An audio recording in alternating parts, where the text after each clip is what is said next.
আজকে আমি প্রথমবার সুগার ফ্রি দিয়ে পায়েস বানাবো। যখন যা এতদিনে পেরেছি আমার দাদাকে, আমার বড় নদকে সুগার ফ্রি দিয়ে চা বানিয়ে দিয়েছি। আমি ভাবলাম যাদের সুগার তা বলে কি তারা পায়েস খাবে না, তাই আজকে পায়েসও বানাবো সুগার ফ্রি দিয়ে। তবে আমার বৌদি অনেক আবদার করেছিল আমার কাছে যে আমি তোমার হাতে পায়েস খেতে চাই।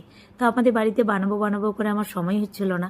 তো আজকে আমি বাবার বাড়িতে যাব, সেই জন্যে ভাবলাম যে পায়েসটা বসিয়ে দিই।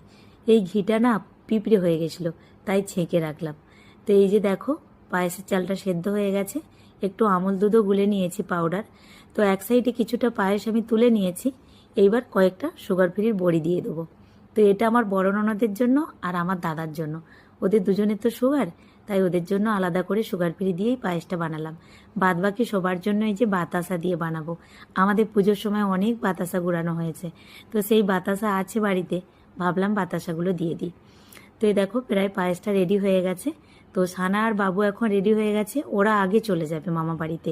আজকে একটু বাবার বাড়িতে গিয়ে চিল্লি চিকেন এগুলো সব বানিয়ে খাওয়া হবে, কারণ রাজবাবুর হাতে আমার বৌদি চেয়েছে চিল্লি চিকেন খেতে।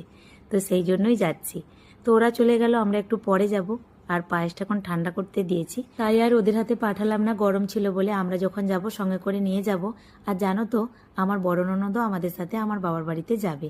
তো আমরা একটু লেট করে যাব, তবে ওখানে গিয়ে কি করি না করি ওটা নেক্সট ভিডিওতে তোমাদের সাথে শেয়ার করব। এখন আসি, টাটা।